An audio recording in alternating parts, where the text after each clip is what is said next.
Welcome to a very important video. Ako muna ulit yung mag-host for this video. Julio's gonna help me vlog this channel muna.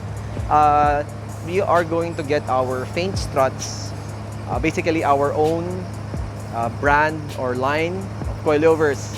Feint, F-E-I-N-T, is actually a drift move. It's actually called the Feint entry, where you actually shift the car's chassis to change its momentum. So, hango dun yung pangalan na pinili ko for our coilovers / Airstruts. And it's actually an acronym. It's actually called Fitment Engineering Integrated Suspensions. Feint suspensions, because the airbags are integrated into the coilovers. That's why it's called Fitment Engineering Integrated Coilovers or Feint coilovers or Feint suspensions. That's what we're going to get now.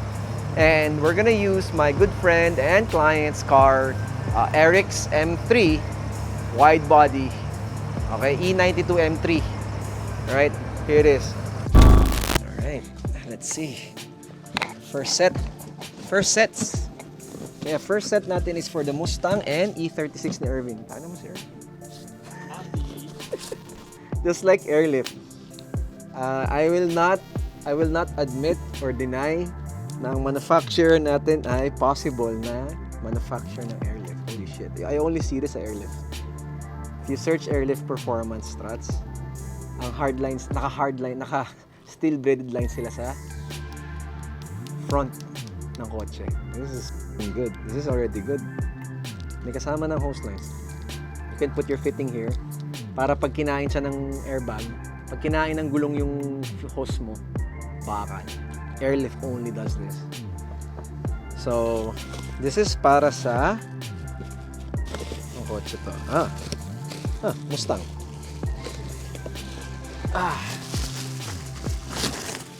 There it is. Damn, look at that. Zoom mo dito. There it is. And we're gonna show you that this is actually the same airbag that we use. We're gonna show you everything for you. Ganda, brother. Look at the bottom. This is our custom sticker. I actually designed this. So, Feint. Thank you nga pala Fran Arroyo for designing the logo for us. He designed the FE. It's actually connected together for Fitment Engineering Integrated Suspensions. Warning! Installation of this product should be done by licensed mechanics and never disassemble under any circumstances. Pakita mo naman bro yung logo ng Fitment. Alright. So our lock collar rings are actually matte bronze or matte gold to signify the amber color ng logo natin. And to give you an idea, Julio, this is what bags we use. It's actually the same bags na ginagamit natin here. No, fuck, sorry. I wasn't as gracious as I expected it to be. So, it's the same airbag na ginagamit natin. So you can say that's actually Airstruts kasi it's the same airbag that we use. Same. See, look at the markings and everything. So the next step is stamping our own logo on the airbag. We have our own coilovers and we'll have Fitment Engineering on this logo here. But you have to buy 1,000 bags. Maybe if we can haggle it to 500 pieces, pwede pa. Pero shock mount. So camber arms ng ating Mustang. Thank you for including the logo sa shock mount. And then yeah, there's a fat bag on the rear. And the aluminum is actually well machined. So ako I'm a very avid fan of machining. So the only downside that I don't like is they are using an imperial thread. Don't quote me on that yet, pero I think it's an imperial thread. Yun lang naman, but imperial thread's easy to combine naman. Alright. I'm curious about see, kompleto sila ng hardware. Damn. Hindi natin kailangan ng bolt. Meron na pala. It's complete. The same design na ginagawa natin. So this actually is customized yung bags. Ibig sabihin, yung bag na ginagamit ko is yun yung ginagamit din nila. We have our spanner. I should have the logo etched here as well, no? Cool. Para saan to kaya? Ah, panghawak ng taas. Is it? Maybe? I don't know. Pero, spanner. And adjusters. We can actually have the adjusters customized as well. Dito natin malalaman kung gaano kaganda ang dampers niya base sa valving. So, of course, I can customize the bags to my liking and the valving. Pero, one way to find out if the valving is really good is to test the damping. So, sabilangin natin. The click should be very easy. Ang pinaka-ayaw kong damping click adjustment is sa K-Sport. Kasi sobrang, you like, kinakapa mo yung click. Hindi mo alam kung nag-1 na ba or 2. Ang pinaka-snappy, BC, Feint. Feint is actually really good as well. Kaso maliit. And then, ito, tingnan natin. So, 1. Can you hear it? 2, 4, 5, 6, 7, 8, 9, 10, 11, 12, 13, 14, 15, 16, 17, 18, 19, 20, 21, 22, 23, 24, 25, 26, 27, 28, 29, 30, 31, 32, 32, 32, 33. So, usually 32. So, okay siya. Snappy. Okay. Mustang Mark 6, done. So, buksan naman natin kay Irvin. So, ito naman yung kay Irvs. Sa kanyang E36 and M3 na. Oh, fuck. So, yan. Front muna tayo. So, very obvious naman na E36 to. Kasi, yung mounting sa ilalim ay dito. Tama ba? Pwede ka mag-camber dito. Lalagyan mo ng washer. So, pag wala kang camber plate, dito nilalagyan ng washer para kumamber yung ilalim ng BMW 36. And then, ito naman yung kay Papa Herbs. Ganda ng shocks niya. So, tingnan natin yung, nalimutan ko i-check yung, oh my god, that's very snappy na spherical ball joint. So, tama. They're not using a bearing sa ilalim, but just a spherical bearing. So, that's our design din. So, it's literally 1:1 ang ginagawa namin. So, my supplier and manufacturer for this really nailed it. So, after doing a lot of shocks after holding a lot of struts, I mostly work on Arex. That's our Arex. So, that's Angie's remaining stocks dati. And now, Angie has recommended me to get my own struts then. So, I've been working with these people for a long time. We've been actually talking for a year and a half, okay? And we've been trying to source out the logistics and, of course, the minimum order, the contract signing. But overall, fast forward after a year and a half, here we are. Feint struts and our own branding. Okay? Alright. So, para ma-scout ka nila, you have to be credible enough to, alam mo yun, to be offered a manufacturing deal. So, of course, we check that list. Ang hindi ko pa na-check sa loob dito is yung bump stop sa loob. There should be a bump stop in the front, pero we'll know for sure later. So, this is actually a great addition to protect the thread. So, we have an M18 NPT thread on the bottom. And it's actually angled. Hindi siya naka-straight. If you notice, it's actually tapered. Pero that's good. Okay. Boom. Rear bags na Irvin. This is actually a spring catch. Sa taas ba to? Sa baba? I think it's in the bottom. E36s ba or divorced? E36R divorced, yes. Oh, it's a rivet nut, Brad. It's a rivet nut. So we'll have to rivet this on the bottom. Confused, pero I don't know how. Pero let's see on how this will be installed. Also, this one is so weird. So we'll know for sure later on kung paano natin gagawin to. I think we have to study this, pero pwede. It's actually really good. Okay, time to latag and take some pictures. Okay, rear shocks ni Irvin. Alright. So it's the small things, especially sa rear. You want your rear suspension to be as good as your front suspension. Something spherical ball dyan sa taas. Tigas. Okay, that's good. So solid bushing tayo lahat. Sa baba, rubber bushing tayo. Which is fine. So you don't want your car to be too tagtag. Kalampagan ka na pag spherical lahat yan. Anyway, and of course, shit, talaga. Ito yung pinaka-best part ng kit natin. We have hard lines. We have steel braided lines for your for the front suspension para kahit kainin siya ng gulong, no problem. We should actually apply this to our normal builds. So, I might do that pretty soon. Okay? Alright.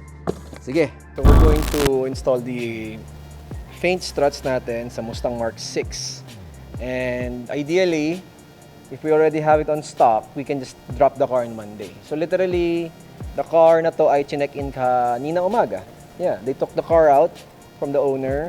And then, the reason why the owner wanted to go with the Feint strut is because yung stock suspension niya is medyo may edad na. It's a 2015 car. It's an 8-year-old shocks na, and he said, just change it. Tapos, and he pioneered the Mark 6, the Mark 6 struts for the Feint suspension. So, as you can see, well laid out na siya. Pretty happy.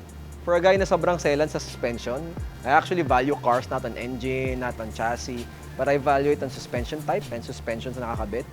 So this is actually pretty good. For what's it worth, to give you an idea, our SRP for this is 110,000. So for Arex, Airstruts, they actually cost around 150,000 pesos SRP, 160 sometimes, depende sa models, up to 200K. Sa amin, 110K to 120,000 with the Airstruts. Alright, this is the continuation for the Feint struts. So we're gonna test drive this new struts that we have. This is on air out. Of course, the car is on 19-inch, not 20, so hindi ko muna sinagad yung suspension niya. So if he goes 20-inch, mag-fender tulip na yan. Okay? So for now, we're gonna test drive the car. Let's see the damping na sinet ko dito sa coaching to with our Feint struts, yung ating sariling struts, okay? And we have Irvin's card there that's gonna get installed with Feint struts then. So that's another video. Okay? Tara, let's go! So, let's drive. Feint struts. Okay. Something you need to know for this struts, 36 clicks pala siya. Total, snappy clicks. Let me know how it feels, Julio, laban sa tono nyo. Okay. Let me know how it feels now versus when you drove the car with your initial settings. So, sila kasi nagtono nung una. Now, I am the one that put the settings on the car. So, see how different is it? Sarap ng damping, shit. This is comparable to Dynamics, man. Dynamics at saka ST suspension, shit. Ang lambot nung... It's a Mustang. It rides like a... It rides softer than stock. And Mustang, matitigas ang Mustang, ha? I have to check that kind of... Oh, how's that? How's that? Alright, here at EDSA. Of course, the video won't do it justice. Iba talaga pag actual. So, if you want to feel, okay? Schedule an appointment. We'll do a road test. One of our demo cars, yung kay Irvin na kotse, we'll be installing Feint on that car. So, if you want to see how the Feint struts ride, punta lang kayo sa shop, demo tayo, drive around tayo sa EDSA.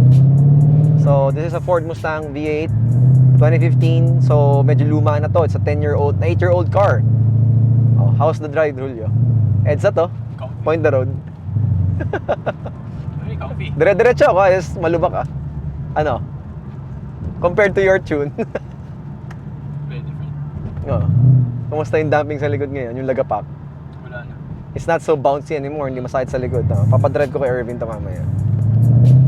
Kasi we adjusted the front so much, we tilted the front upward to balance the car. Importante, Brad, yung air out. Pag nag-air out yung kotse, measure niyo yung tindig ng kotse. Tapos saka kayo maglagay ng preset. Napaka-importante ng tindig niya na balanse siya. Then you put the right damping. And then you put the right pressure. Boom! Yan ang problema pag hindi maalam sa air. They don't know how to tune it. Tuning it is one thing. Installing it is another thing, di ba? So, eto, libre to. Para sa client naman eh. Probably lambutan niya pa yung likod ng konti. Kasi yung unahan, umahabol pa eh. Sige, lagyan ko na lang damping, muna tayo, sa pressure muna tayo. This is how we do it here at Fitment. So, libre yung tuning. Ako magtotono ng kotse nyo. Sila rin. Kaya tinuturuan ko sila magtono ng kotse. Because it's very subjected to the butt, you know? Nasa puwet ang sagot, Brad. So, yeah, very subjective yung damping feel. Kung hindi ka maalam talaga. Si Irvin medyo nagagets na niya eh. Pero hirap pa rin eh. Hirap pa rin talaga. It's very subjective. Tuwan-tuwa yung mga clients natin pag tutono ako ng kotse. I always stress this out na nasa tuning talaga ng suspension. I've been tuning suspension since 2019. Sa track day pa lang, simula ako magtono ng kotse. It takes experience din naman, pero alam mo yun. Take it as you will. Sarap nito, mag-enjoy may-ari nito, hayop. Pag hinahataw ko na yung kotse, even it's not my car, pasado na yan. Kasi confident na ako sa kotse mo eh. If I can do this shit, dire-diretso sa mga lubak, ibig sabihin, pasado na. Wala ka na kailangan i-worry. Tama to. The front's like boom, boom. So, we can stiffen the front, lambutan yung likod. We can stiffen the front by 2, so pwede siya maging 20. Sa likod, pwede siya maging 12, I think. Kasi yung unahan, boom, boom. Si Irvin na sasama ko, pala. Sarap.